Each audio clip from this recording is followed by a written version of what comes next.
সহজ করার জন্য খুরশিদ আলমকে বেছে নেওয়া হয়েছে। কারণ খুরশিদ আলমের সবচেয়ে বড় অভিজ্ঞতা, তিনি হলেন পারদর্শী দক্ষ একজন ডাকাত, ছাড়া তার কোনো পরিচয় আছে বলে আমরা মনে করি না।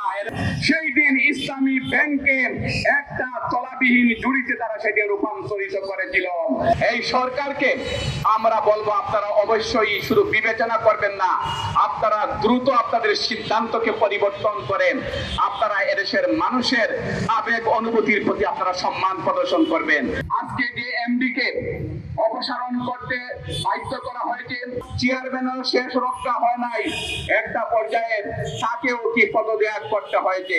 আজকে যে খুরশিদ আলমকে ইসলামী ব্যাংকের চেয়ারম্যান নিযুক্ত করা হয়েছে, খুরশিদ আলম সহ সেই দিন বাংলাদেশ ব্যাংকের যারা যে কয়েকজনের নেতৃত্বে এদেশের ব্যাংক পাড়াকে, এদেশের অর্থনীতির চাকাকে পঙ্গু করে দেওয়া হয়েছিল, তার অন্যতম খুরশিদ আলম। সেই দিন ইসলামী ব্যাংকের একটা তলাবিহীন জুড়িতে তারা সেটি রূপান্তরিত করেছিল। আজকে আমরা দুঃখের সাথে আমরা লক্ষ্য করছি, আজকে সেই দালাল, আজকে সেই ফ্যাসিস্টের দূষণ, যাদের নেতৃত্বে বাংলাদেশের অর্থনৈতিক চাকাকে, ব্যাংক ব্যবস্থাপনাকে লুণ্ঠন করা হয়েছে। আজকে এই সরকার এবং সরকারের আজ্ঞাবহ বাংলাদেশ ব্যাংকের গভর্নর, তিনি আজকে আবারও ফ্যাসিবাদকে, আবারও ব্যাংক ডাকাতিকে, আবারও ব্যাংক ডাকাতির পথকে সহজ করার জন্য খুরশিদ আলমকে বেছে নেওয়া হয়েছে। কারণ খুরশিদ আলমের সবচেয়ে বড় অভিজ্ঞতা, তিনি হলেন পারদর্শী দক্ষ একজন ডাকাত, ছাড়া তার কোনো পরিচয় আছে বলে আমরা মনে করি না, এদেশের মানুষ মনে করে না। সম্মানিত উপস্থিতি, আজকে আমরা পরিষ্কার বলে দিতে চাই, এদেশের ইসলামী ব্যাংকের গ্রাহকরা যতক্ষণ বেঁচে থাকবেন, খুরশিদ আলম ব্যাংকে ঢুকে অফিস করতে পারবেন না। যদি তাকে অফিস করতে হয় এই 3 কোটি গায়কদের উপর দিয়ে, 3 লক্ষ গায়কদের উপর দিয়ে থাকেন, 3 কোটি গায়কদের উপর দিয়ে, রক্তের উপর দিয়ে তাকে অফিস করতে হবে। অন্য কোনো ভাবে আমরা তার এই নিয়োগকে মেনে নিব না, মেনে নিতে পারি না। যে পথেই শেখ হাসিনা হেঁটেছিল, যে পথেই এই দূষণরা হেঁটেছিল, আপনারা সেই পথে হাঁটছেন। আর এই পথের চূড়ান্ত সীমানা ভারত ছাড়া আর কিছু আছে বলে আমরা মনে করি না। এজন্য যারা এই পথে হাঁটতে হাঁটতে যারা ভারত পর্যন্ত পৌঁছেছেন, আমার মনে হচ্ছে আপনাদের এই প্রীতি দেখেন, আপনাদের এই অসৎ উদ্দেশ্য দেখেন, অসৎ সিদ্ধান্ত দেখেন, আমাদেরও মনে হচ্ছে আপনারা ভারত যাওয়া ছাড়া মাঝে আর কোনো আর ব্যারিকেড আপনারা রাখছেন না।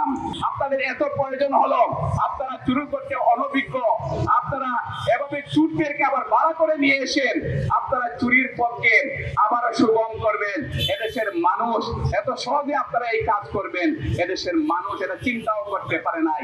আগামী 1 তারিখ এদেশের সারা বাংলাদেশ থেকে গায়করা ইসলামী ব্যাংকের দিকে মুখ করবে, এবং সেই দিন যারা দিবাস্বপ্ন দেখছেন, তাদের দিবাস্বপ্ন সেদিন দুঃস্বপ্নে রূপান্তরিত হবে ইনশাআল্লাহ। 5 আগস্টের পর খুরশিদ আলম কোন পরিস্থিতিতে সে এই তার চেয়ার ছাড়তে বাধ্য হয়েছিল, বাংলাদেশের ব্যাংকের অসংখ্য কর্মকর্তা কর্মচারীরা সেটা জানেন। আপনাদের সাথে সাথে আইসা সেই ডাকাতদেরকে আপনাদেরকে আবারও নিয়ে আসতে হবে। আপনাদের রাজনৈতিক এত দেউলিয়াপনা হয়ে গেছে, এটা তো আমরা জানতাম না। এজন্য আমরা আশা করব বাংলাদেশ ব্যাংক দ্রুত তার এই সিদ্ধান্তকে বিবেচনা করবেন। আর যদি আমরা সিদ্ধান্ত বিবেচনা করতে যদি তারা ভুল পদক্ষেপ গ্রহণ করেন, তাহলে এদেশের মানুষ সেটা সিদ্ধান্ত গ্রহণ করবেন ইসলামী ব্যাংক সামনে দিয়ে কিভাবে চলবেন। আমরা মনে করি এই ব্যাংকের গভর্নর ওতপ্রোতভাবে জড়িত, তিনি একজন অদক্ষ লোকসানি, তিনি একজন ব্যবসায়ী, তার মাথায় ইসলামী ব্যাংকের এই সমৃদ্ধি তার চোখে পড়বে না।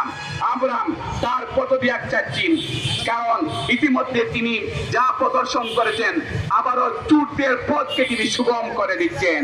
আবারও যদি বাংলাদেশে কোনো ব্যাংক ডাকাতি যদি হয়, তাহলে এই দেশ ঘুরে দাঁড়ানো আমাদের জন্য কঠিন হয়ে যাবে। ইতিমধ্যে বিভিন্ন গ্রাহকরা বিদেশ থেকে আমাদেরকে যোগাযোগ করছেন, তারা রেমিটেন্স ইতিমধ্যে বন্ধ করে দিচ্ছেন।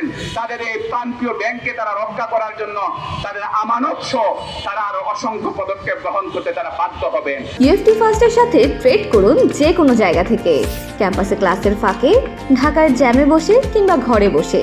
ট্রেডিং এখন হাতের মুঠোয়, তাই ট্রেড করুন যখন খুশি যেখানে খুশি।